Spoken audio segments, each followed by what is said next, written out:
नमस्कार, स्वागत है आपका एक्सप्रेस एमपीसीजी में और मैं हूं आपके साथ साक्षी। आइए रुक करते हैं इस वक्त की बड़ी खबरों की ओर। बीजेपी की बड़ी सभाओं को लेकर उप मुख्यमंत्री टीएस सिंहदेव ने पत्रकारों से चर्चा करते हुए कहा कि सरकारी मंच का दुरुपयोग कर चुनाव का प्रचार करने लगी बीजेपी जो अनैतिक, अनुचित है।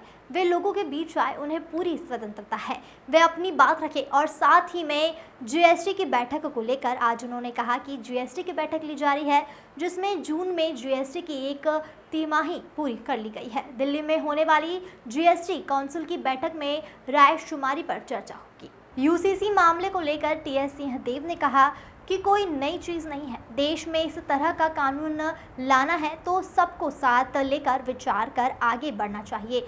सिख, ईसाई, आदिवासी सभी समाज के नियम अलग हैं। मुस्लिम समाज के नाम पर ध्रुवीकरण का प्रयास यूसीसी के माध्यम से किया जा रहा है। वोट बंटवा लो और कोशिश करो कि चुनाव जीते। कर्नाटक चुनाव के परिणाम के बाद मतदाता जागरूक है। वहां हनुमान जी भी प्रकट हुए हैं। जिन विधायकों और मंत्रियों का परफॉर्मेंस अच्छा नहीं है, उन्हें लेकर सर्वे किया जाएगा। मामले में उप मुख्यमंत्री टीएस बाबा ने कहा कि सर्वे चलाया जा रहा है और उनकी स्थिति देखनी होगी। आने वाले समय में 3 और सर्वे पार्टी करा सकती है, जिसके बाद बेस्ट कैंडिडेट उतारे जाएंगे। पीएम मोदी की सभा में घर घर जाकर लोगों को आमंत्रित कर रही भाजपा। मामले में टीएस सिंहदेव ने कहा कि जो लोग 4 साल तक नहीं दिखे हैं, वे 6 महीने में दिखेंगे। मुझे नहीं लगता कि बहुत ही प्रभाव पड़ेगा। बूथों की स्थिति संतोषजनक है, हमेशा सुधार की गुंजाइश रहती है। तो जहाँ जहाँ कमी देखी गई है वहाँ उसको दूर करने की पूरी कोशिश और प्रक्रिया जारी है। ट्रेनिंग भी बूथ कमेटियों का लगातार हो रहा है। और जहाँ तक भाजपा की बात है, वो सरकारी मंचों का भरपूर दुरुपयोग करके अब चुनाव प्रचार में लगे हुए हैं, जो अनैतिक भी है, अनुचित भी है। लेकिन वो आए लोगों के बीच में, वो तो पूरी स्वतंत्रता है प्रजातंत्र में, अपनी बात रखें। ये सुनील कानगोलू का एक सर्वे आया जिसमें 26 विधायकों को हारने लायक स्थिति में बताया है। तो क्या इस बार के चुनाव में नए चेहरों पर दांव खेला जा सकता है? और ये मैं तो नहीं बता पाऊंगा। सर्वे अभी कई चल रहे हैं, अभी और सर्वे होंगे भी। जहाँ तक मेरी जानकारी है, सर्वे लगातार चलेंगे। एक समय पे जो सर्वे होता है उसकी स्थिति कुछ दिखती होगी। आने वाले समय में और सर्वे होंगे, कम से कम 3 सर्वे मुझे लगता है कि पार्टी करा सकती है। और उसके बाद जैसी स्थिति होगी, बेस्ट कैंडिडेट्स जो होंगे उनको उतारेगी पार्टी। ये दुर्ग, बस्तर और बिलासपुर के बाद अब रायपुर, बीजेपी के तमाम जो दिग्गज नेता हैं संभागों में दौरा कर रहे हैं। रायपुर में पीएम मोदी आएंगे, उससे पहले अमित शाह के भी आने की चर्चा है। बैठक भी यहाँ पर की जाएगी। एक तरीके से घेराबंदी यहाँ पर की जा रही है। ये उनका काम है। चुनाव 4.5 साल जो लोग नहीं दिखे, अब 6 महीने में दिख के और अपना विश्वास लोगों पे जताना चाहेंगे या लेना चाहेंगे। मुझे नहीं लगता है कि बहुत प्रभाव पड़ेगा। बाबा साहब, इसमें कहा यह भी जा रहा है कि जितने जो पुराने नेता हैं भाजपा में और नए नेता हैं, इन लोगों के बीच में तालमेल नहीं बैठ रही। तो इस तालमेल को बैठाने के लिए बैठक ली जाएगी और सर्वे रिपोर्ट लेकर आ रहे हैं। ये तो उनके घर की बात है, हम लोग उनके घर में क्यों झांकें? हमको तो अपना घर देखना है, पब्लिक को देखना है। उन लोग अपने जैसा ठीक लगेगा करेंगे। कुछ राज्य ऐसे हैं जैसे महाराष्ट्र हो गया और अन्य राज्य हो गए जहाँ पर कई नेता जो है वो अब भी दल बदल रहे हैं। छत्तीसगढ़ में भी ऐसी चर्चा, या आपको लगता है क्या इस तरीके की परिस्थितियाँ यहाँ पर भी है? कांग्रेस के नाराज लोग या अन्य दलों के नाराज लोग जो है वो पार्टी बदल सकते हैं? व्यक्तियों का मैं नहीं कह सकता, लेकिन सामूहिक रूप से या विधायकों में, मंत्रियों में यहाँ तो ऐसी कोई स्थिति नहीं। छत्तीसगढ़ में तो ऐसी कोई संभावना भी नहीं है। और व्यक्तिगत कोई इधर से उधर, उधर से इधर ये होता है चुनाव के पहले खास करके। ये बीजेपी प्रधानमंत्री के दौरे और सभा को लेकर घर घर जाके निमंत्रण पत्र दे रही है और बाकायदा प्रचार वाहन चला रहे हैं और निवेदन कर रहे हैं कि सभा में आए सभी के सभी। उनका दायित्व है, उनके पार्टी के लीडर आ रहे हैं तो उन लोग चाह रहे हैं कि लोग सुने उनकी बात। हालांकि मन की बात और बाकी बातें तो रोज हम लोग सुनते हैं, लेकिन और भी कुछ कहना बाकी होगा तो वो जरूर कहेंगे। अभी तो और आएंगे। लेकिन तो भीड़ जुटाने के लिए इस तरीके का उपयोग करना अच्छा है। लोगों के पास जाके बुला रहे हैं तो अच्छा है। बाबा, ये विधानसभा का अंतिम सत्र और नियमितीकरण की मांग को लेकर लगातार लोग आशान्वित है जिनका नियमितीकरण नहीं हुआ है। कर्मचारी आज से अनिश्चितकालीन हड़ताल पर भी है। स्वास्थ्य कर्मचारी। ये 6 तारीख को कैबिनेट की बैठक है। मुझे लगता है कि कैबिनेट की बैठक में बहुत सारे मुद्दे आएंगे। ये पिछले 4 महीने से अनुकंपा संघ की महिलाएं प्रदर्शन पर बैठी, कल मिलने भी आए थे आपसे। जी, मेरे से पिछले 2.5-3 साल से संपर्क में है। पंचायत विभाग से मैं जुड़ा था, उस समय भी मैंने प्रयास किया था, लेकिन बार बार अधिकारी यही बता रहे हैं कि नियम में प्रावधान नहीं है, क्योंकि अब वो पंचायत कर्मी नहीं रहे, पंचायत कर्मी का पोस्ट ही खत्म हो गया। तो एक तकनीकी सी बात है, उसी पे वो बात अटकी हुई है। कुछ रास्ता निकाला जाएगा उनके? प्रयास होना चाहिए, प्रयास होना चाहिए। संवेदनशील मामला है अनुकंपा नियुक्ति। तो इस कैबिनेट में मतलब सौगात मिल सकती है कि नियमितीकरण का प्रस्ताव रखा जा क्योंकि सकता है? लगातार जानकारियां तो जहां तक मैंने सुना हर विभाग से मंगाई गई हैं। आखिरी मेरी बात माननीय मुख्यमंत्री जी से हुई थी, तो उन्होंने कहा था कि कुछ विभागों का तो आ गया है, कुछ विभागों का अभी भी नहीं आया है। तो वो कई दिनों से उनने संदेश हर विभाग को भेजा हुआ है कि आप जानकारी पुटअप कर दीजिए। तो चर्चा हो रही है, मुझे लगता है कि इस पे कैबिनेट में भी बात आएगी। सर, यूपी के माइनॉरिटी कमीशन के चेयरपर्सन है, उनका एक बयान आया कि जो यूनिफॉर्म सिविल कोड को अपोज कर रहे हैं वो मुस्लिम के डेवलपमेंट, एजुकेशन और उनकी इक्वालिटी को अपोज कर रहे हैं। ये उनके निजी विचार हैं। यूनिफॉर्म सिविल कोड कोई नई चीज़ नहीं है। यूनिफॉर्म सिविल कोड संविधान के डायरेक्टिव प्रिंसिपल्स में अंकित है। अगर वो संविधान का कानून बन गया होता तो डायरेक्टिव प्रिंसिपल्स में नहीं रखा जाता।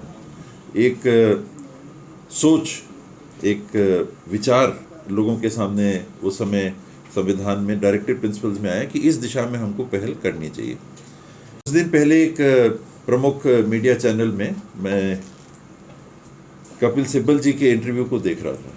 उसमें वो गोलवलकर जी के कॉन्स्टिट्यूएंट असेंबली में बयान को पढ़ रहे थे, जिसमें गोलवलकर जी का ये कहना था कि एक कानून नहीं आना चाहिए, देश में बड़ी भिन्नता है और उस भिन्नता में सौहार्द कायम करने के लिए हमको काम करना चाहिए।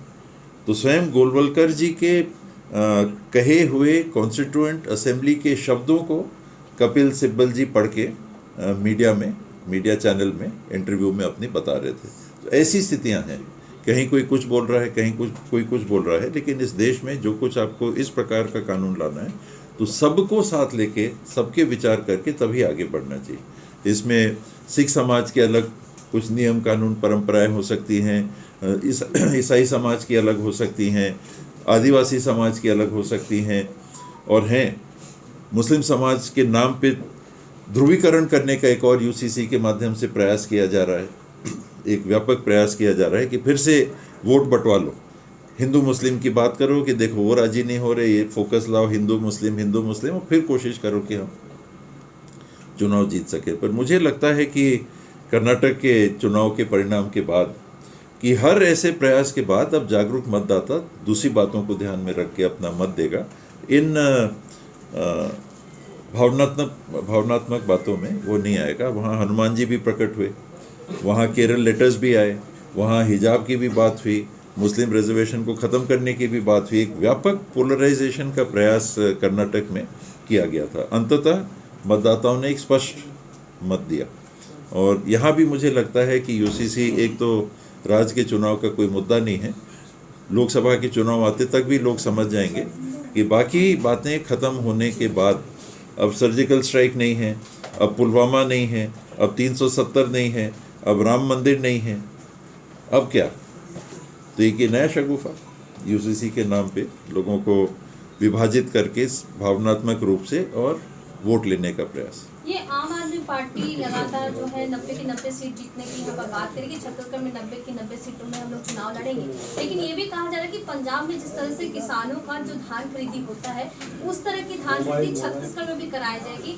और जिस तरीके से मतलब उनका कोई दिन नहीं होता, कोई फिक्स नहीं होता, किसान जाके कभी भी जो है धान बेच सकते हैं, वैसे छत्तीसगढ़ में भी लागू करेंगे, उनके वचन घोषणा पत्र भी वो लाएंगे, ऐसा उनका कहना। शुभकामना उनको, प्रयास करें और हम लोग अपने तरीके से जो हम लोग के अनुभव हैं, जो हम लोग को लगता है कि जनहित में है, उन बातों को लेके हम लोग चुनाव में उतरेंगे।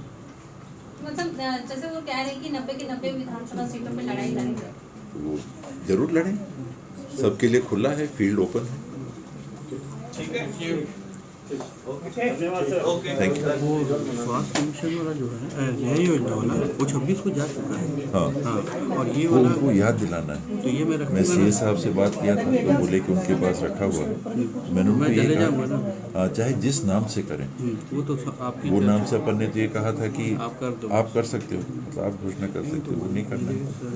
साहब से बात की उस समय 1 महीने पहले, तो ये बोले थे कि मंत्रिपरिषद में निवेदन करके अपन कर देंगे। हाँ, तो वही मंत्री चला गया, तो उसमें ब्रीफ में आ जाए। मैं वही आज मैं बात कर लेता हूँ। दूसरा ये वाला तो अभी मैं एसीएस साहब के पास लगवा दिया, ये NHM अभी तुरंत लग जाएगा। इसका कॉपी जीएसटी की हाँ, आज जीएसटी की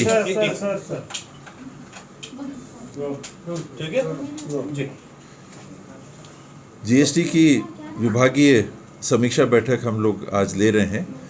1 तिमाही पूर्ण हो गई जून को, जीएसटी लागू हुए भी 6 साल अब पूरे हुए।